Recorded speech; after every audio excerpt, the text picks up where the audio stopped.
Good morning बच्चों। आज हम लोग सिविक्स के चैप्टर 2 धर्मनिरपेक्षता के बारे में पढ़ेंगे। तो जैसे कि हम लोग सामाजिक विज्ञान में इससे पिछला जो सेक्शन पढ़ रहे थे ज्योग्राफी, ठीक है, वो हम लोग का ख़त्म हो चुका है। उम्मीद है कि तुम लोग अपना एक्सरसाइज के जितने भी क्वेश्चन हैं बना लिए होंगे। आज हम लोग न्यू चैप्टर जो स्टार्ट करने वाले हैं सिविक्स के चैप्टर 2 धर्मनिरपेक्षता। ठीक है, तो धर्मनिरपेक्षता का अर्थ, शाब्दिक अर्थ होता है कि किसी भी धर्म विशेष को बढ़ावा नहीं देना। यानी हम लोग बेसिक तौर पे धर्मनिरपेक्ष का अर्थ यदि हम निकालते हैं तो हम लोग कह सकते हैं कि धर्मनिरपेक्ष शब्द का ही जो आधार स्तंभ होता है न्याय और समानता, यही इसका आधार स्तंभ होता है। यानी हम लोग किसी धर्म विशेष पर किसी को बढ़ावा नहीं दे सकते हैं या किसी भी धर्म को हम लोग बड़ा नहीं मान सकते। सभी धर्म धर्मनिरपेक्षता के अनुसार बराबर है, यानी किसी धर्म विशेष को बढ़ावा नहीं दे सकते हैं। देखो, इसी के बारे में हम लोग आज डिटेल से पढ़ने वाले हैं। ठीक है, तो सबसे पहले जो हम लोग याद रखने जो बातों में है, देखो, जो अंकुशता, बिना किसी नियम कानून अथवा मनमानी पूर्ण शासन, इसी को बोलते हैं निरंकुशता।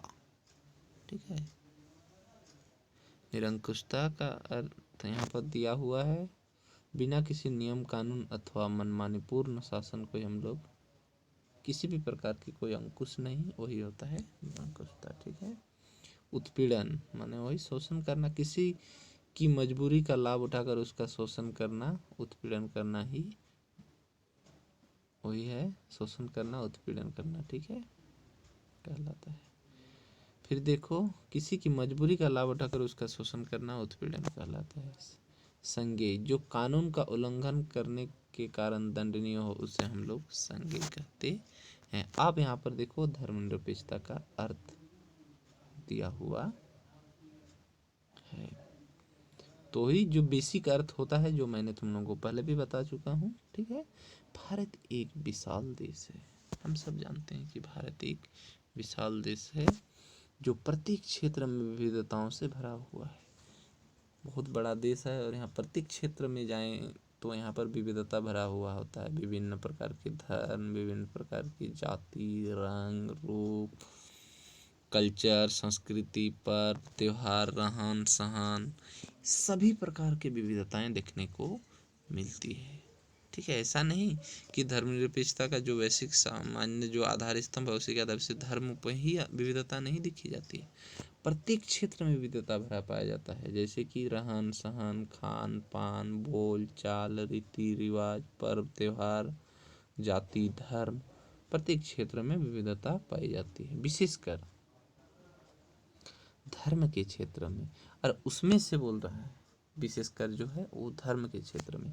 भारत में अनेक संप्रदाय हैं। हम सब जानते हैं कि भारत में विभिन्न संप्रदाय के लोग रहते हैं, विभिन्न धर्म के लोग रहते हैं, जो अलग अलग भाषाएं बोलते हैं और अलग अलग धर्मों का पालन करते हैं।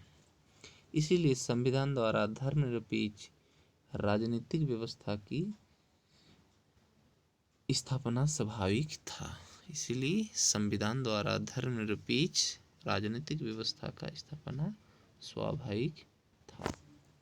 धर्मनिरपेक्षता के आधार स्तंभ है न्याय और समानता। जैसे तुम लोगों को पहले भी बता चुका हूँ मैं कि धर्मनिरपेक्ष का जो बेसिक आधार स्तंभ होता है वो न्याय और समानता। धर्मनिरपेक्ष राज्य उसे कहा जाता है जो किसी धर्म विशेष को बढ़ावा नहीं देता, उसे जो किसी धर्म विशेष को बढ़ावा नहीं देता उसे हम लोग धर्मनिरपेक्ष राज्य कहते हैं। यह सभी को अपने अपने धर्म का पालन करने का स्वतंत्र प्रदान करता है। धर्मनिरपेक्ष क्या सभी को अपने अपने धर्म का पालन करने का स्वतंत्र प्रदान करता है। किसी को जबरन हम धर्म परिवर्तित भी नहीं करवा सकते हैं। अपने स्वेच्छा अनुसार यदि कोई धर्म परिवर्तन करता है तो वह कर सकता है, अन्यथा किसी को जबरन हम मजबूरन धर्म परिवर्तन नहीं करा सकते हैं।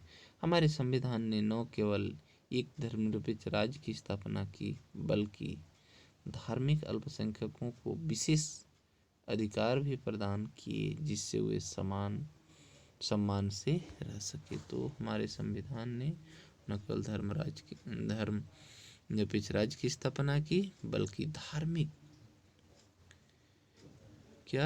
अल्पसंख्यकों को विशेष अधिकार भी प्रदान। तो बहुत सारे जो हमारे देश में अल्पसंख्यक हैं उसको विशेष अधिकार प्रदान किए गए हैं, जो आरक्षण दिए गए हैं, ठीक है, रिजर्वेशन दिया गया है, विशेष अधिकार दिया गया, प्रदान किए गए हैं, जिससे वह सम्मान के साथ सबके बराबर रह सके। संविधान में मौलिक अधिकार का प्रावधान किया गया है। हम सब जानते हैं कि संविधान में मौलिक अधिकार का प्रावधान किया गया है, ये हम पिछली चैप्टर में पढ़ चुके, जो हमें किसी भी प्रकार के अत्याचार से क्या करते हैं, बचाते हैं, ठीक है।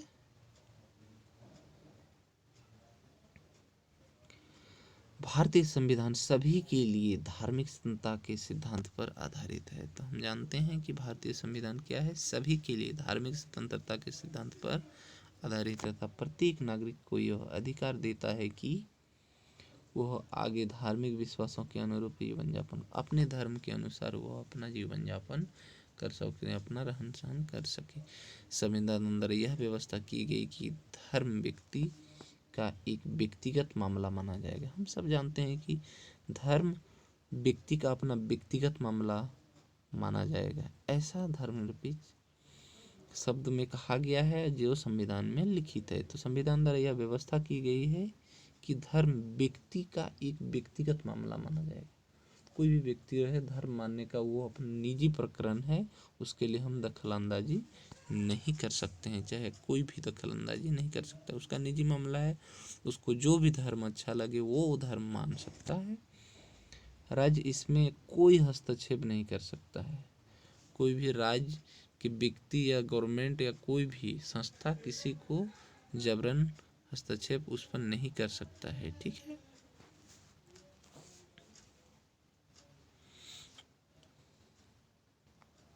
धर्मनिरपेक्ष शब्द की उत्पत्ति पश्चिमी देशों में हुई। हम सब जानते हैं कि धर्मनिरपेक्ष की जो शब्द आया ये पश्चिमी देशों से ही उत्पन्न हुई, और इन देशों में इसका संबंध चर्च और राज्य के पृथक्करण से है।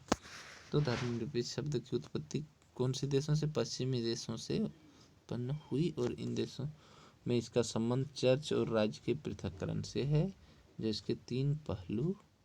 पहला पहलू देखो, इसने राज्य को विभिन्न धर्मों के बीच भेदभाव नहीं करने की बात की है।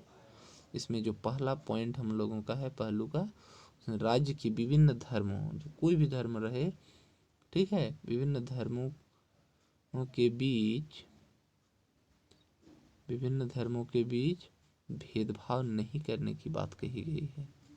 पॉइंट नंबर 2, इसने समस्त नागरिकों को अपनी पसंद के धर्म के पालन का अधिकार प्रदान किया। इसमें कोई भी व्यक्ति अपने पसंदीदा धर्म अपना सकता है।